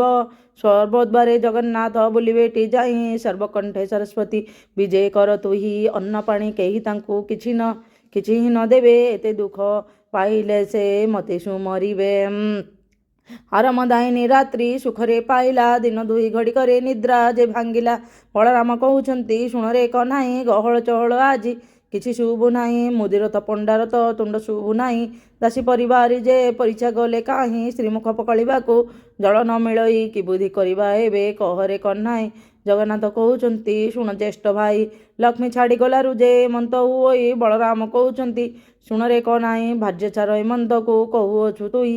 କାହାର ଭାରିଜା ଯେବେ ଋଷି ହଜିଯାଏ ତାର ଗୃହସ୍ଥ କି ଭାତ ରାନ୍ଧିଣ ନ ଖାଏ। ଭଣ୍ଡାର ଘରକୁ ବି ଯେ କଲେ 2 ଭାଇ। ଭଣ୍ଡାର ଦେଖିଲେ କିଛି ପଦାର୍ଥ ଯେ ନାହିଁ। ବଳରାମ କହୁଛନ୍ତି କାହିଁ କିସ ହେଲା। 52 କୋଟି ଭଣ୍ଡାର କେ ଘେଣି ନ ଗଲା। ଲୋକେ ଜୀବ ଖାଇଲେ ବହିଲେ ନ ସରଇ। କ୍ଷଣିକ ଭିତରେ କିଏ ଘେନିଗଲା ବହି। ସୁବର୍ଣ୍ଣ ମୁଦିଏ ବଳରାମ ଯେ ପାଇଲେ। 7 ଗୋଟି ଗଣ୍ଠି ଦେଇ କାନିରେ ବାନ୍ଧିଲେ। ଜଗନ୍ନାଥ କହନ୍ତି ଯେ ପାଇଲ କି ଭାଇ। ବଳରାମ କହୁଛନ୍ତି ଧନ ପାଇଲଇ। ଜଗନ୍ନାଥ କହୁଛନ୍ତି ବଳରାମ ପାଇ ଭେଙ୍ଗି ପିତଳ ଖଣ୍ଡିକ ରଖ କାହିଁ ପାଇଁ। ବଳରାମ କହୁଛନ୍ତି କି କଥା ଘଟିଲା। ପାଇଥିବା ସ୍ୱର୍ଣ୍ଣ ବେଙ୍ଗି ପିତଳ ହୋଇଲା। ଶୁଦ୍ଧ ସୁବର୍ଣ୍ଣରେ ଯେଉଁ ଧନ ହୋଇଥିଲା ଭାଗ୍ୟକୁ କାଣି କଉଡ଼ି ସମାନ ନହିଲା। ସେଇଠାରୁ ବାହାରି ଗଲେ 2 ଗୋଟି ଭାଇ। ପାକଶାଳା ଦୁଆରେ ଯେ ପ୍ରବେଶିଲେ ଯାଇ। ବଳରାମ ଠିଆ ହେଲେ ଦୁଆର ମୁହଁକୁ। ଜଗନ୍ନାଥ ପଶିଗଲେ ରୋଷେଇ ଘରକୁ। ଦେହରେ ଲାଗିଲା କଳା ମୁହଁରେ ଲାଗିଲା କଳା। ଶ୍ରୀମୁଖ ଗୋଟି ଝଟକେଇ ଦିଶିଲା। ବଳରାମ କହୁଛନ୍ତି ଶୁଣ ଜଗନ୍ନାଥ ବଡ଼ଖିଆ ବୋଲି ତତେ କହନ୍ତି ଜଗତ। ମତେ ଅନ୍ନ ନ ଦେଇଣ ସବୁ ଖାଉ ତୁହି। ଜଗନ୍ନାଥ କହୁଛନ୍ତି ଶୁଣ ଜ୍ୟେଷ୍ଠ ଭାଇ। ଅନ୍ନ କାହିଁ ମିଳିବ ଯେ ଚୁଲି ସୁଦ୍ଧା ନାହିଁ। ନ ବୁଝି ଏପରି କିମ୍ପା କହୁଛ ଗୋସାଇଁ। ଦେଖିଲେ ଅଗାଡ଼ି ତହିଁ ଗୋଟିଏ ଯେ ନାହିଁ। ତହୁଁ ଗଲେ 2 ଭାଇ। ନିରାଶ ଯେ ହୋଇ ଇନ୍ଦ୍ରଦ୍ୟୁମ୍ନ କୂଳେ ଯାଇ ପ୍ରବେଶ ହୋଇଲେ। ଟୋପାଏ ସୁଦ୍ଧା ଯେ ପାଣି ତହିଁ ନ ଦେଖିଲେ। ବଡ଼ ଦେଉଳରେ ଯାଇ ପ୍ରବେଶ ହୋଇଲେ। ସେହିଦିନ ଉପବାସ କରିଣ ରହିଲେ। ବେଳ 2 ଘଡ଼ିକରେ ନିଦ୍ରା ଯେ ଭାଙ୍ଗିଲା ମୁଖ ପ୍ରକ୍ଷାଳନ ଅର୍ଥେ ପାଣି ନ ମିଳିଲା। କି ବୁଦ୍ଧି କରିବା ଏବେ ବୁଦ୍ଧି ଦିଶୁନାହିଁ। ବଳରାମ କହୁଛନ୍ତି ଶୁଣରେ କହ୍ନାଇ, କାଲି ଉପବାସରେ ରହିଲେ 2 ଭାଇ। ଆଉ ପାଦେ ଯିବାକୁ ତ ବଳ ପାଉନାହିଁ। କେଉଁଠାରେ ଆଉଜି ଯଦି ଅନ୍ନ ନ ମିଳିବ ଅନ୍ନ କେମିତି ପ୍ରକାରେ ଆମେ ଧରିବା ଜୀବନ? ବଳରାମ କହୁଛନ୍ତି ଶୁଣ ଆରେ ବାବା, ନଗରରେ ଭିକ୍ଷା ମାଗି ଜୀବନ ପୋଷିବା। କାନ୍ଧରେ ପକାଇ ଛିଣ୍ଡା ଉତରି ପଇତା ହସ୍ତରେ ଧଇଲେ 2 ଭାଇ ଭଙ୍ଗା ଚିତା ଘେନିବାକୁ ଜଳ କାହିଁ ନ ପାଆନ୍ତି। ଯାହା ଘରଠାରେ ପାଣି ମାଗିବାକୁ ଯାଆନ୍ତି ଚରଖଣ୍ଟ ଭଲି ମାରି ଘଉଡ଼ାଇ ଦିଅନ୍ତି। ସେଠାରୁ 2 ଭାଇ ଭୟ ପଳାନ୍ତି। ଜଗନ୍ନାଥ କହୁଛନ୍ତି ଶୁଣ ଜ୍ୟେଷ୍ଠ ଭାଇ ବଡ଼ ପଣ୍ଡା ଘରକୁ ହେ ଚାଲ ଏବେ ଯାଇ ହସ୍ତ ଧରା ଧରି ହୋଇ 2 ଭାଇ ଗଲେ ବଡ଼ ପଣ୍ଡା ଘରେ ଯାଇ ପ୍ରବେଶ ହୋଇଲେ। ବଧୂ ତାର କହି ଯେ ଶାଶୁ ଆଗେ ଯାଇ ବ୍ରାହ୍ମଣ ଯେ 2 ଗୋଟି ଆସିଛନ୍ତି ଧାଇଁ। ଶାଶୁରାଣ୍ଡି ତାହାଙ୍କୁ ଯେ ଚିହ୍ନି ନ ପାରିଲା। ଧାଇଁ ଯାଇ ବେଗେ ତାଙ୍କୁ କବାଟ କିଳିଲା। ଆସ ଆସ ବୋହୁଏଲ, ଠେଙ୍ଗା ବାଡ଼ି ଧରି ଚରକି ଖଣ୍ଟ ଏ ଦୁହେଁ ଦେବା ଆଡ଼ କରି। ଏହା ଶୁଣି 2 ଭାଇ ତହୁଁ ପଳାଇଲେ। ସାମବେଦ ଯଜୁର୍ବେଦ ତୋରେ ଉଚାରିଲେ। ଶୁଣି ଶୁଷ୍କ ତରୁଗଣ ପଲ୍ଲବୀ ଉଠିଲେ। ଭିକ୍ଷୁକ ବ୍ରାହ୍ମଣ ବୋଲି ବ୍ରାହ୍ମଣୀ ଚିହ୍ନିଲେ। 2 ଭାଇଙ୍କୁ ସେ ଡାକି ତହିଁ ବସାଇଲା। ଖୁଦ ମଉଳୁଖ ମିଶାଇ ସତ୍ୱରେ ରାନ୍ଧିଲା। ଅଫିଟା କଦଳୀ ମଞ୍ଜ 2 ଖଣ୍ଡ ଆଣି ବେନି ଭାଇ ପକାଇଲେ। ସିଞ୍ଚିଲେ 1 ପାଣି କଂସା ଘେନି ବ୍ରାହ୍ମଣୀ ଯେ ଅନ୍ନ ଆଣି ଗଲା। ଆଉ କେ ବାଡ଼ିବ ତାର ହାଣ୍ଡି ଉଭାଇଲା। ଲକ୍ଷ୍ମୀତ୍ରୟୀ ପୁରୁଷ ଏ ବୋଲି ନ ଜାଣିଲା। ପାକଶାଳରୁ ଲେଉଟି ପାଶରେ ମିଳିଲା। 2 ଗୋଟି ଭାଇଙ୍କର ହସ୍ତକୁ ଧଇଲା। କଟୁ କଥା କହି ତାଙ୍କୁ ଦାଣ୍ଡରେ ଛାଡ଼ିଲା। ତହୁଁ 2 ଜଣ ଯେ ନିରାଶ ହୋଇଗଲେ। କବିର ସାହିରେ ଯାଇ ପ୍ରବେଶ ହୋଇଲେ। କ୍ଷୁଧାର୍ତ ବ୍ରାହ୍ମଣ ବୋଲି କବିର ଜାଣିଲେ। ଖଇ 4-5 ମାଣ ଆଣି ବେଗେ ଦେଲେ। ଅନ୍ତର୍ଗତେ ଜାଣିଲେ ଯା ଦେବୀ କମଳିନୀ। ପବନକୁ ଡାକି ଆଜ୍ଞା ଦେଲେ ସେ ଉକ୍ଷଣି। ଆରେ ପବନ ତୁହି ତ ବେଗେ ଚଳି ଯିବୁ। ଖଇ 4-5 ମାଣ ଉଡ଼ାଇଣ ଦେବୁ। ଆଜ୍ଞା ପାଇଁ ପବନ ଯେ ବେଗେ ଚଳିଗଲା। ପ୍ରଭୁଙ୍କ ଆଗରୁ ଖଇ ଉଡ଼ାଇଣ ନେଲା। ବଳରାମ କହୁଛନ୍ତି ଶୁଣରେ କହ୍ନାଇ, ପ୍ରାଣ ଗଲା ବେଳେ ଜାତି କୂଳ ଲୋଡ଼ୁ କାହିଁ। ପଦ୍ମ ପୋଖରୀକୁ ଚାଲ ଯିବା 2 ଭାଇ। ପଦ୍ମ ଖାଇ ପ୍ରାଣ ବଞ୍ଚାଇବା ତହିଁ। ଫଳ ପୁଷ୍ପ କରି ତହୁଁ ଗୁଡ଼ାଏ ଆଣିବା। ଅଧିକ ମିଳିଲେ କିଛି ସଞ୍ଚିଣ ରଖିବା। ଅନନ୍ତ ବିଚାରି କରି 2 ଭାଇ ଗଲେ। ପଦ୍ମ ପୁଷ୍କରିଣୀରେ ଯେ ପ୍ରବେଶ ହୋଇଲେ। ପଦ୍ମ ପୋଖରୀରେ 7 ତାଳ ପାଣି ଥିଲା। ଲକ୍ଷ୍ମୀ ଆଜ୍ଞା ମାତ୍ରେ ସବୁ ପଙ୍କ ହୋଇଗଲା। ଜଗନ୍ନାଥ କହୁଛନ୍ତି କି ବୁଦ୍ଧି କରିବା, ଜଳ ନାହିଁ ଫଳ ହେତୁ କାହିଁ ବା ପାଇବା। ଏହା କହି 2 ଜଣ ତହୁଁ ଚଳିଗଲେ। ଯାଉ ଯାଉ ବାଟେ ଏକ ଜଗିକି ଭେଟିଲେ। ଜଗନ୍ନାଥ କହୁଛନ୍ତି ଶୁଣ ହାଇନାଥ, ତୁମର ଥାଳିରୁ ଯେ ଆମକୁ ଦିଅ ଭାତ। ସତ୍ୟାନନ୍ଦ ବୋଲେ ରାମକୃଷ୍ଣ ମୁଖ ଚାହିଁ, ଲକ୍ଷ୍ମୀଦ୍ରୟୀ ହୋଇଅଛ ତୁମେ 2 ଭାଇ। ଦୁଧ ଅନ୍ନରେ ଯେ ମୋର ଥାଳ ପୂରିଥିଲା। ତୁମେ ମାଗନ୍ତଳେ ଅନ୍ନ ଶୂନ୍ୟ ହୋଇଗଲା। ଅନ୍ନ ଜଳ ନ ମିଳିବ ତୁମକୁ ଯେ କାହିଁ। ସମୁଦ୍ର କୂଳକୁ ବେଗେ ଯାଅ 2 ଭାଇ। ମୁହିଁ ଯାଇଥିଲି ମତେ ଅନ୍ନ ଥିଲେ ଦେଇ ଖାଇଲେ ବୋହିଲେ ସେଇ ଅନ୍ନ ନ ସରଇ। ଏହି ରୂପେ ସତ୍ୟାନନ୍ଦ ବାଟ କହିଦେଲେ। ଯିବା ବୋଲି 2 ଭାଇ କମର ବାନ୍ଧିଲେ। ହଟି କମଳିନୀ ତହୁଁ ହଟ ଭିଆଇଲେ। ସୂର୍ଯ୍ୟଙ୍କୁ ରାୟଣ ଦେବୀ ବେଗେ ଆଜ୍ଞା ଦେଲେ। ଅତି ଶୀଘ୍ର ଟାଣ ଖରା କର ତୁମେ ଯାଇ। ବାଲି ମାଟି ତାତୁ ବେଗେ ଡହ ଡହ ହୋଇ। ତାତିବ ଖରାରେ ଯେନେ ଭାଜିବାର ବାଲି। ପାଦ ମାତ୍ରେ କେହି ତହିଁ ନ ପାରିବେ ଚାଲି। ଜଗନ୍ନାଥ କହୁଛନ୍ତି ଶୁଣ ଜ୍ୟେଷ୍ଠ ଭାଇ, ଏତେ ବଡ଼ ଖରାରେ ମୁଁ ଚାଲି ନ ପାରଇ ବେଗେ ବେଗେ ହୋଇ ତୁମେ ଯାଉଅଛ ଧାଇଁ। ବୁଦ୍ଧି ଦିଶୁନାହିଁ ଏବେ କିସ କରିବଇଁ। ନ ଶୁଣିଲା ପରି ବଳରାମ ଗଲେ କମଳାଙ୍କ ସିଂହ ଦ୍ୱାରେ ପ୍ରବେଶ ହୋଇଲେ। ସିଂହ ଦ୍ୱାରେ ପ୍ରବେଶିଣ ଡାକିଲେ 1 ତହୁଁ।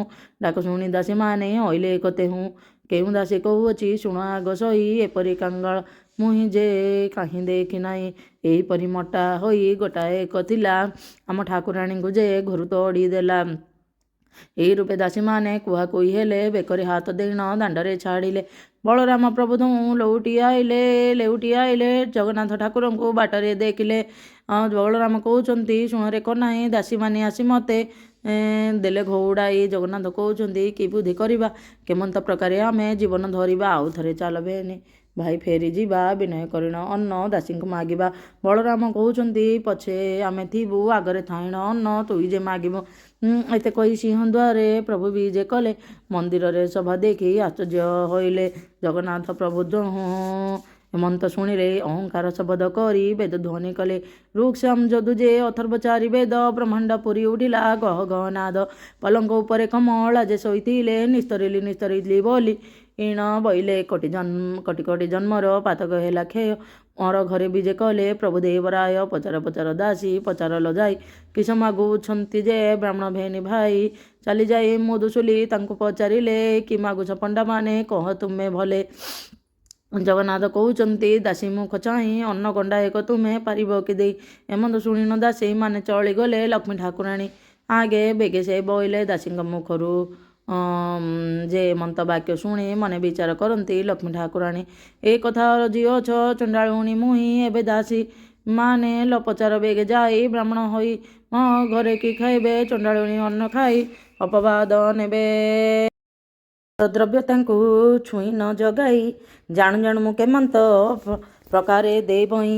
ଠାକୁରାଣୀ ସମୀପରୁ ଦାସୀମାନେ ଗଲେ, ବ୍ରାହ୍ମଣଙ୍କ ଆଗେ ଯାଇ ଏମନ୍ତ କହିଲେ। ଦାସୀଙ୍କ ମୁଖରୁ ଯେ ଏମନ୍ତ ବାକ୍ୟ ଶୁଣି କ୍ଷୁଧାତର ହୋଇ କହନ୍ତି, ହଳ ପାଣି ନୂଆ ହାଣ୍ଡି ନୂଆ ସଞ୍ଚା ଦେଇକି ପାରିବୁ। ଏମନ୍ତ ବଇଲେ ଆମେ ମାନେ ଯେ ଖାଇବୁ। ଦାସୀମାନେ କହନ୍ତି, ଲକ୍ଷ୍ମୀଙ୍କ ଆଗେ ଯାଇ ହାତେ ରାନ୍ଧି ଭୋଜନ କରିବେ ଦୁଇ ଭାଇ। ଏହା ଶୁଣି ମହାଲକ୍ଷ୍ମୀ ସନ୍ତୋଷ ହୋଇଲେ, ଦାସୀଙ୍କ ହସ୍ତରେ ହାଣ୍ଡି 10 ଗୋଟି ଦେଲେ। ଚାଉଳ ପଉଟିଏ ନେଇ ଛାମୁରେ ରଖିଲେ, ଲେଉଟିଆ ଶାଗ ନେଇ ଛାମୁରେ ରଖିଲେ। ଆଳୁ ସାରୁ କଦଳୀ ଯେ ବଡ଼ି ବାଇଗଣ, ଦୁଧ ଦହି ଛେନା ଶର୍କରା ଯେ ଦେଲେ ପୁଣ। ଏବେ ଯେତେ ଇଚ୍ଛା ତତେ ଭୁଞ୍ଜ ହେଇ ବହିଲେ। ଗୃହେ ମହାଲକ୍ଷ୍ମୀ ଥାଇ ବିଚାର ଯେ କଲେ, ରାନ୍ଧଣା ଭୋଜିବେ ଯଦି ହାତେ ଦୁଇ ଭାଇ। ନାରୀଙ୍କୁ ପୁରୁଷ ଆଉ ଲଡ଼ିବେ କିମ୍ପାଇଁ। ଲକ୍ଷ୍ମୀ ଦେବୀ କାଷ୍ଠ ଖଣ୍ଡେ ହାତରେ ଧରିଲେ, ଅଗ୍ନିର ସ୍ତମ୍ଭନ ମନ୍ତ୍ର ଦେବୀ ପାଠ କଲେ। କଦାପି ଅଗ୍ନି ଦେବତା ତେଜ ନ ହୋଇବ, ହାଣ୍ଡି ନ ତାତିବ ଆଉ ପାଣି ନ ତାତିବ। ଯେତେ କାଠ ଜଳୁଥିବ ଭସ୍ମ ହୋଇଯିବ, କୋହୁଳି କରିଣ ତହୁଁ ଧୂଆଁ ହେଉଥିବ। ଏମନ୍ତ ବଲିଣ କମଳା ଯେ ଆଜ୍ଞା ଦେଲେ, ସେହି ପ୍ରକାରାଣେ ଅଗ୍ନି ଦେବତା ଯେ କଲେ। ସବୁ କାଠଯାକ ତହିଁ ଅଙ୍ଗାର ଯେ ହେଲା, ତେବେ ସୁଦ୍ଧା କିଞ୍ଚିତ ଯେ ପାଣି ନ ତାତିଲା। ହଟି କମଳିନୀ ହଟ ଭିଆଇଲେ ଯେଣୁ, ହାଣ୍ଡି ତଳେ କଳା ଟିକେ ନ ପଡ଼ିଲା ତେଣୁ। ସୁଗନ୍ଧ ତୈଳ ଦେବୀ ଦେଲେ ପଠିଆଇ, ଦାସୀମାନେ କହୁଛନ୍ତି ବ୍ରାହ୍ମଣଙ୍କୁ ଯାଇ। ପାକ ସିଦ୍ଧି ହେଲା କି ନ ହେଲା ହେ ଗୋସାଇଁ, ତୈଳ ଲଗାଇ ସ୍ନାନ କର ବେଗେ ଯାଇ। ଜଗନ୍ନାଥ କହୁଛନ୍ତି, ପାଣି ନ ତାତିଲା କି ପାକ କରିବ ବେଳ ଉଛୁର ହୋଇଲା। ବଳରାମ କହୁଛନ୍ତି, ଶୁଣରେ ଏକ ନାହିଁ, ଅନ୍ନ ହୋଇଲା କି ନାହିଁ କହ ବେଗେ ତୁଇ। ଜଗନ୍ନାଥ କହୁଛନ୍ତି, ଶୁଣ ହାଏ ଭାଇ, ଅନ୍ନ କି ହୋଇବ ଟିକେ ପାଣି ତାତି ନାହିଁ। ବଳରାମ କହୁଛନ୍ତି, ରେ ଅଧୁଆ ମୁହାଁ ରାନ୍ଧି ନ ଜାଣି ହୋଇ ଅଛୁ ରାନ୍ଧୁଣିଆ। ତୁଇ ଆଡ଼ ହୁଅ ମୁହିଁ ରାନ୍ଧୁଅଛି ଯାଇ। ଅନ୍ନ ରାନ୍ଧିବାକୁ ଗଲେ ବ୍ରାହ୍ମଣ ଗୋସାଇଁ। ଫୁଙ୍କି ବଳରାମ ବିରକ୍ତ ହୋଇଲେ, କାଠ ଖଣ୍ଡେ ଘେଣିନ ଯେ ହାଣ୍ଡି ପିଟି ଦେଲେ। କ୍ଷୁଧାଥର ଦୁଇ ଭାଇ ଆକୁଳ ହୋଇଲେ, କି ବୁଦ୍ଧି କରିବା ଜଗନ୍ନାଥଙ୍କୁ ବଇଲେ। ଜଗନ୍ନାଥ ବଇଲେ ତ ବୁଦ୍ଧି ଦିଶୁ ନାହିଁ, କ୍ଷୁଧାରେ ଆତୁର ହେଉଅଛି ମୋର ଦେହି। ବଳରାମ କହୁଛନ୍ତି, ଶୁଣ ଜଗନ୍ନାଥ, ଜାତି ପଛେ ଯାଉ ତାର ଘରେ ଖାଉ ଭାତ। ଯେବେ ଏହା ଘରୁ ଭାତ ଆମକୁ ନ ଦେବ, ଆମ ଦୁଇ ଭାଇଙ୍କର ମରଣ ହୋଇବ।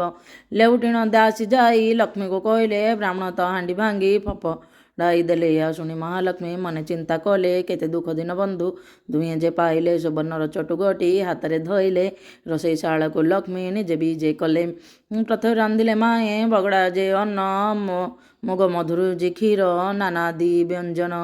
ଆମ୍ବିଳା ସାକର କଲେ, କଦଳୀର ଭଜା ଅତି ଯତ୍ନ କଲେ ମାଏ। ତିଅଣ ଯେ ମଞ୍ଜା 60 ପଉଟି ଯେ ସେ ରନ୍ଧନ କଲେ ଯାଇ। ବଗଡ଼ା ଭାତ ମହିମା କଳନା ନ ଯାଇ। ଦୁଧ ପୁଳି କଲେ ମାତ, ଘୃତ ପୁଳି କଲେ ଅତି ଯତ୍ନରେ ମାଏ। ସର ପୁଳି କଲେ, ଯେତେ ଦ୍ରବ୍ୟ ରାନ୍ଧିଛନ୍ତି ବ୍ରାହ୍ମଣଙ୍କୁ ରୁଚି। ବଡ଼ିର ମହୁର କଲେ ପକାଇଣ ସାଚି। ସହସ୍ର ଆଟିକା ରାନ୍ଧି ଦ୍ରବ୍ୟ ସଜାଡ଼ିଲେ, ଯେ ଯାହା ସ୍ଥାନରେ ଯତ୍ନେ ରଖାଇଣ ଦେଲେ। କର୍ପୂର ଛେନା ଶର୍କରା ମରିଚ ଗଳାଇ 60 ନଉତି ପଣା ରଖିଲେ ତ ତହିଁ ରଙ୍ଗବାଣ ପଇଡ଼ ସାଙ୍ଗରେ ସାଙ୍ଗରେ ଛେନାପଣା ଅଦା ମିଶା କରି ଯେ ନବାତ ଖଣ୍ଡ ଛେନା ଲକ୍ଷ୍ମୀଙ୍କର ପାକ ଗୁଣ କେ କହିପାରିବ। କ୍ଷଣକ ମଧ୍ୟରେ ମାଏ ସଜାଡ଼ିଲେ ସର୍ବ ସବୁଥିରୁ ଖଣ୍ଡିଏ ଖଣ୍ଡିଏ ରଖିଥିଲେ ଭଜନ ଶେଷକୁ ପଡ଼ ପିଠାଏ ରଖିଲେ ବୋଇଲେ ଦାସୀଙ୍କୁ କର ଅଙ୍ଗମରଦନ ବ୍ରାହ୍ମଣ ବଲିଣ ମନେ ନ ପାଞ୍ଚିବ ଭିନ୍ନ ବ୍ରାହ୍ମଣମାନଙ୍କ ମୁହିଁ ଅଟେ ନିଜ ଦାସୀ ଶୁଣିଣ ଆନନ୍ଦେ ଚଳି ଗଲେ ସବୁ ଦାସୀ ଦାସୀମାନେ କହୁଛନ୍ତି ସୁବେଦୀ ଗୋସାଇଁ ସ୍ନାନ କର ବେଗେ ଅଙ୍ଗମରଦନ ହୋଇ ତହୁଁ ସୁବାସ ଜଳରେ ଦୁହେଁ ସ୍ନାନ କଲେ ଅଙ୍ଗ ପୋଛିବାକୁ ଦାସୀ ଗାମୁଛାଏ ଦେଲେ ପିତାମ୍ବର ପାଟ ଆଣି ପିନ୍ଧିବାକୁ ଦେଲେ ଶୁଭେଶ ହଇଣ ଦୁଇ ଭାଇ ଯେ ବସିଲେ ବଳରାମ କହୁଛନ୍ତି ଶୁଣରେ କହ୍ନାଇ ହେମନ୍ତ ପ୍ରକାରେ ମାନ୍ୟ କର କିସ ପାଇଁ ଏହା ଘରେ ପୁରୁଷ ତ ଜଣେ ଦିଶୁ ନାହିଁ ଶୁଳି ଦେବା ପ୍ରାୟ ଏହି ବିଚାର ଦିଶଇ ଚାଲ ଏବେ ପଳାୟଣ ଏଇଠାରୁ ଯିବା କ୍ଷଣକ ମଧ୍ୟରେ ଆଉ ପ୍ରାଣ ନ ପାଇବା। ଜଗନ୍ନାଥ କହୁଛନ୍ତି ଜ୍ୟେଷ୍ଠ ଭାଇ ଶୁଣ ଏ ଘରର କର୍ତ୍ତା ଆଜି ହୋଇବେ ଆପଣ। ବଳରାମ କହୁଛନ୍ତି ଶୁଣରେ କହ୍ନାଇ ହେମନ୍ତ କହିବା ତୋର ଉଚିତ ନୁହଁ। ଗୃହ ପରିଷ୍କାର ଦେବୀ ସ୍ୱହସ୍ତରେ କଲେ ଗନ୍ଧନ ଚନ୍ଦନ ଯେ ମାଏ ଛଡ଼ା ପକାଇଲେ ସୁବର୍ଣ୍ଣର ଥାଳି ସୁବର୍ଣ୍ଣର ଗିଣା ଝରି ହାତ ଧୁଆ ପାଦ ଧୁଆ ସୁସଜ୍ଜିତ କରି ମଣହି କରିବା ବିଧି ଯେମନ୍ତ ଭିଆଣ ସୁବର୍ଣ୍ଣର ପୀଠ ତହିଁ କଲେ ନିର୍ମାଣ। ମହାଲକ୍ଷ୍ମୀ କହୁଛନ୍ତି ଦାସୀ ମୁଖ ଚାହିଁ ବେଗେ କରି ପ୍ରଭୁ କଲ ଘେନି ଆସ ଯାଇ। ଏହା ଶୁଣି ଦାସୀମାନେ ବେଗେ ଚଳିଗଲେ ବ୍ରାହ୍ମଣଙ୍କ ପାଶେ ଯାଇ ପ୍ରବେଶ ହୋଇଲେ ବିନୟରେ କହୁଛନ୍ତି ବ୍ରାହ୍ମଣ ଗୋସାଇଁ ଭଜନ କରିବ ଚାଲ ସ୍ଥାନ ଅଛି ହୋଇ। ବଳରାମ କହୁଛନ୍ତି ଶୁଣରେ କହ୍ନାଇ ନାରୀ ଜଣେ ପୁରୁଷ କେହି ଏଥି ନାହିଁ ଭିତରକୁ ଯିବା ଆମ ଉଚିତ ନୁହଁ ପତ୍ର ଦୁଇ ଖଣ୍ଡ ତୁମେ ଆଣ ବେଗେ ଯାଇ। ଜଗନ୍ନାଥ କହୁଛନ୍ତି ଶୁଣ ଭାଇ ତୁମେ ଘରର କର୍ତ୍ତା ହୋଇବା ଯେ ଆମେ କିମ୍ପା ତୁମେ ଭୟ କରୁ ଅଛ ଜ୍ୟେଷ୍ଠ ଭାଇ ଦାତା ଦେଉଅଛି ଆମେ ଛାଡ଼ିବା କେମ୍ପାଇଁ ଭୟ। ବଳରାମ ସେ ଠାବରୁ ନ ଉଠନ୍ତି ହସ୍ତ ଧରି ଘେନି ଗଲେ କମଳାଙ୍କ ପତି ଠାବ ସଞ୍ଚାରେ ଯେ ବଳରାମ ନ ବସନ୍ତି ହସ୍ତ ଧରି ବସାଇଲେ ଦେବଶ୍ରୀପତି। କମଳିନୀ କହୁଛନ୍ତି ତୁଳସୀ ବ୍ରାହ୍ମଣୀ ଦେଢ଼ଶୁର ଅଟନ୍ତି ଯେ ମୋର ହଳ ପାଣି ତାହାଙ୍କୁ କେମନ୍ତ ଅନ୍ନ ମୁହିଁ ଦେବି ନାହିଁ ଭିତରେ ଥାଇଣ ମୁଁ ଯେ ଦେବହିଁ ବଢ଼ାଇ ସାନ କିଏ ବୋଲି ଆଗ ପଚାରିବୁ ଯାଇ ବଡ଼ଠାରେ ଆଗ ଅନ୍ନ ପରଶିବୁ ନାହିଁ। ଅନ୍ନ ଥାଳି ନେଇ ଆଗ ବ୍ରାହ୍ମଣୀ ହଇଲା ବଡ଼ ସାନ କେଉଁ ପଣ୍ଡା ବୋଲି ପଚାରିଲା। ବଳରାମ କହୁଛନ୍ତି ହଇଲୁ କି କାହାଣୀ ବଡ଼ ସାନ କିଏ ତତେ ନ ଦେଶଇ ପୁଣି ଆମେ ବଲିଣ ଯେ ବଳରାମ କହି ବ୍ରାହ୍ମଣୀ ବହିଲେ କପ କଲ କି ଗୋସାଇଁ। ପ୍ରଥମ ଥାଳିର ଅନ୍ନ ବଳରାମ ଦେଲା ଭିତରକୁ ଆଉ ଅନ୍ନ ଆଣିବାକୁ ଗଲା ଆଉ ଏକ ଥାଳି ଅନ୍ନ ଆଣିଲା ବେଳକୁ 4 ଗ୍ରାସରେ ଖାଇଲେ ବଳରାମ ତାକୁ। ଅନ୍ନ ଥାଳି ଘେନି କରି ବ୍ରାହ୍ମଣୀ ଆଇଲା ଏ ପଣ୍ଡାର ଅନ୍ନ ଯାକ କିଏ ଘେନି ଗଲା। ବଳରାମ ବଇଲେ କ୍ଷୁଧାର୍ଥ ହୋଇଥିଲୁ ଆଗ କରି 4 ଗ୍ରାସ ବେଗେ ଖାଇ ଦେଲୁ। ହସିଲା ବ୍ରାହ୍ମଣୀ ଦୁଇ ଭାଇଙ୍କୁ ଅନାଇ କୁଟୁମ୍ବ ମାରିବା ପ୍ରାୟ ଦିଶୁଛ ଗୋସାଇଁ ପୁତ୍ର ଭାରି ଯାକି ତୁମ ଦୁହିଁଙ୍କର ନାହିଁ। ପେଟ ଲାଗି ବୁଲୁଅଛ ଦେଶ ଦେଶ ହୋଇ ସହସ୍ର କାନ୍ଦି କଦଳୀ ରଖିଦେଲେ ନାହିଁ 60 ନଉତି ପଣା ରଖିଦେଲେ ଥୋଇ। ଯେଉଁପରି ପ୍ରଭୁଙ୍କର ମନ କରୁଛଇ ସେହିପରି କମଳିନୀ ଦିଅନ୍ତି ପଠାଇ ଭଜନ ଶେଷକୁ ଯେ କହନ୍ତି ବଳରାମ ଲକ୍ଷ୍ମୀଙ୍କ ରାନ୍ଧଣା ପରି ଲାଗୁଛି ଉତ୍ତମ। ଜଗନ୍ନାଥ କହୁଛନ୍ତି ବଳରାମ ଭାଇ ଲକ୍ଷ୍ମୀ ପରା ଭାର୍ଯ୍ୟକୁ ପାଇବା ଆଉ କାହିଁ ଲକ୍ଷ୍ମୀଙ୍କୁ ଭର୍ଚ୍ଚନା କରି ଦେଲେ ଘଉଡ଼ାଇ ବାହାରି ଗଲେ ସେ ତାଙ୍କ ଇଚ୍ଛା ହେଲା ଜଇଁ। ଏମନ୍ତ ସମୟ ପଡ଼ ପିଠା ଦେଲେ ନେଇ ଜଗନ୍ନାଥ କହୁଛନ୍ତି ବଳରାମ ଭାଇ ମୋର ମନ କଥାକୁ ଯେ ଲକ୍ଷ୍ମୀ ଜାଣିଥାଇ ଭଜନ ଶେଷକୁ ପଡ଼ ପିଠାଏ ଦିଅଇ ଭଜନ ସାରିଣ ପ୍ରଭୁ ଆଚମନ କଲେ କର୍ପୂର ତାମ୍ବୂଳ ଦୁଇ ଭାଇ ଯେ ଭୁଞ୍ଜିଲେ। ବାହାର ମେଲାରେ ପ୍ରଭୁ ବିଜେ କଲି ଯାଇ ଗବାକ୍ଷ ଦ୍ୱାରରେ ଲକ୍ଷ୍ମୀ ଅଛନ୍ତି ଅନାଇ ପଚାର ଦାସୀ ପଚାରଲ ଯାଇ ବିବାହ ହୋଇଛନ୍ତି କି ପଣ୍ଡା ଦୁଇ ଭାଇ। ଏହା ଶୁଣି ଦାସୀମାନେ ବେଗେ ଚଳିଗଲେ ବ୍ରାହ୍ମଣଙ୍କ ନିକଟରେ ପ୍ରବେଶ ହୋଇଲେ ପୁତ୍ର ଭାର୍ଯ୍ୟା ଅଛନ୍ତି କି କାହିଁ ତୁମ ଘର କେଉଁ ରାଜ୍ୟ ବାଡ଼ି ବୃତ୍ତି ଶାସନ ତୁମର। ଜଗନ୍ନାଥ କହୁଛନ୍ତି ଶୁଣ ଦାସୀ ତୁଇ ବିବାହ ହେବାକୁ ଦ୍ରବ୍ୟ ଆମର ଯେ ନାହିଁ ଗୁଆ ବାଡ଼ି ଶାସନ ପାଇବୁ ଆମେ କାହିଁ ଲକ୍ଷ୍ମୀ ପରା ଭାର୍ଯ୍ୟାକୁ ଯେ ଦେଲୁ ଘଉଡ଼ାଇ। କପାଳ ମନ୍ଦ ଆମର ଦୁଇ ଭାଇ ବୁଲୁ ଲକ୍ଷ୍ମୀ ଘଉଡ଼ାଇ ଆମେ ଏ ଦୁଃଖ ପାଇଲୁ। ଦାସୀ ବଇଲେ ପଣ୍ଡା ହୋଇଲ କି ବାଇ ନାରୀକି ଛାଡ଼ି ପୁରୁଷ ଦରିଦ୍ର କି ହୋଇ ଗୋବିନ୍ଦ ବୋଲନ୍ତି ଆମେ କହୁଅଛ ଶୁଣ। କେଉଁ ନାରୀ ଥିଲେ ହୁଏ ଐଶ୍ୱର୍ଯ୍ୟ ବର୍ଦ୍ଧନ କେଉଁ ନାରୀ ଥିଲେ ବଂଶ ନିପାତ ହୋଇ କେଉଁ ନାରୀ ଥିଲେ ବାସି ପେଜ ନ ମିଳଇ କେଉଁ ନାରୀ ଥିଲେ ସୁନା ବଳା ଯେ ମିଳଇ କେଉଁ ନାରୀ ଅଲକ୍ଷଣୀ ଘରକୁ ଭାଙ୍ଗଇ। ତୁମ ସାନ୍ତାଣୀକି ଯେ ପଚାର ବୋଲଇ ଦାସୀ କହେ ବାତୁଳ କେହି ହୋଇଲ ଗୋସାଇଁ। କ୍ଷୁଧା ଲାଗୁଥିଲା ଏବେ ଭାତ ଯେ ଖାଇଲ ଆମ ଚାମନ୍ଦାଣୀକୁ ଯେ ସାଆନ୍ତାଣୀକୁ ଯେ ପଚାର ବୋଇଲ। ବଳରାମ ବୋଇଲେ ଏ ମୋର ପିଲା ଭାଇ ତୁମ ସାଆନ୍ତାଣୀ ଆଗେ ଜଣାଇବ ନାହିଁ। ଜଗନ୍ନାଥ କହୁଛନ୍ତି ଭୟ କାହିଁ ପାଇଁ କିଛି ନ ବିଚାରିଆ ହେ ବଳରାମ ଭାଇ। ଲକ୍ଷ୍ମୀଙ୍କର ଗୃହ ସିନା ଅଟଇ ଯେଇ ଏଇଠାରେ ଆପଣ ଭୟ କର କିସ ପାଇଁ। ବଳରାମ ବୋଲୁଛନ୍ତି ବାବୁ ଚକ୍ରଧର ତୁମେ ଯାଇ ହସ୍ତ ଧରି ମହାଲକ୍ଷ୍ମୀଙ୍କର ଆମ ଦୋଷ କଲୁ ବୋଲି କହ ତାଙ୍କୁ ଯାଇ ଜଇଁ ଇଚ୍ଛା ତୈର ଆମ ମନା ନାହିଁ। ଯେତେବେଳେ ବଳରାମ ଏମନ୍ତ କହିଲେ ଭିତରପୁରକୁ ପ୍ରଭୁ ନିଜେ ବିଜେ କଲେ। ଧୀରେ ଧୀରେ ଭିତରକୁ ଗଲେ ପୀତବାସ ପ୍ରବେଶ ହେଲେ ଯାଇ କମଳାଙ୍କ ପାଶ।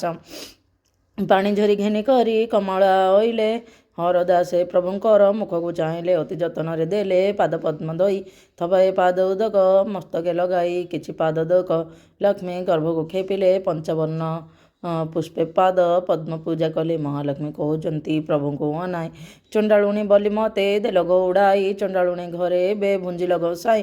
ଚଣ୍ଡାଳ ବିଟାଳ ହେଲ ଦୁଇ ଗୋଟି ଭାଇ ଧିକ ତୁମ ବଡ଼ପଣ ଧିକ ତୁମ କଥା ପଡ଼ୁ ତୁମର ପ୍ରତିଜ୍ଞା ଧିକ ତୁମ ଭ୍ରାତା।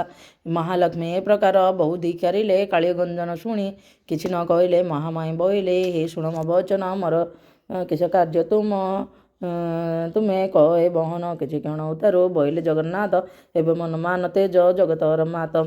କାରଣ ଏତେ କଥା କହ ପ୍ରାଣ ସହି ଆମର ପ୍ରାର୍ଥନା ଆମ ସଙ୍ଗେ ଯିବା ପାଇଁ। ବଡ଼ ହେଲେ କିସ ହେବ ଗରବ ଗଞ୍ଜିଲ ରବି ତଳେ ସବୁ ଯୁଗେ ଯଶ ରଖି ଗଲ। ତୁମ ଯୋଗେ ଆମେ କଷ୍ଟ ବହୁତ ପାଇଲୁ ଆମ ଭିକ୍ଷା ମାଗିବା ତୁମ ଯୋଗେ ଆମେ କଷ୍ଟ ପାଇଲୁ ବହୁତ ଆମେ ଭିକ୍ଷା ମାଗିବାର ଜାଣିଲେ ଜଗତ।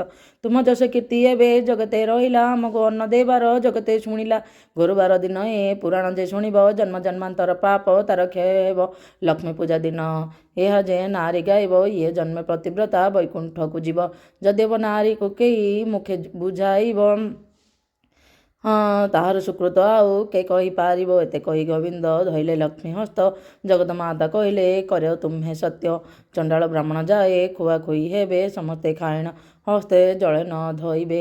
ହାଡ଼ିର ହସ୍ତ ବ୍ରାହ୍ମଣ ଛଡ଼ାଇ ଖାଇବେ ବ୍ରାହ୍ମଣ ଖାଇ ହସ୍ତକୁ ମୁଣ୍ଡରେ ପୋଛିବେ। ଅନ୍ନ ଖାଇ ସର୍ବେ ମୁଣ୍ଡେ ପୋଛୁଥିବେ ହସ୍ତ ତେବେ ବଡ଼ ଦେଉଳକୁ ଯିବି ଜଗନ୍ନାଥ ହେଉ ହେଉ ବୋଲି ଆଜ୍ଞା ଦେଲେ ମହାବାହୁ। ଯୁଗେ ଯୁଗେ ଲକ୍ଷ୍ମୀଙ୍କ ତୁମର ଯଶ ହେଉ। ଲକ୍ଷ୍ମୀଙ୍କ ହସ୍ତ ଧରିଣ ଜଗନ୍ନାଥ ନେଲେ ବଡ଼ ଦେଉଳ ପ୍ରଭୁ ବିଜେ କରିଗଲେ।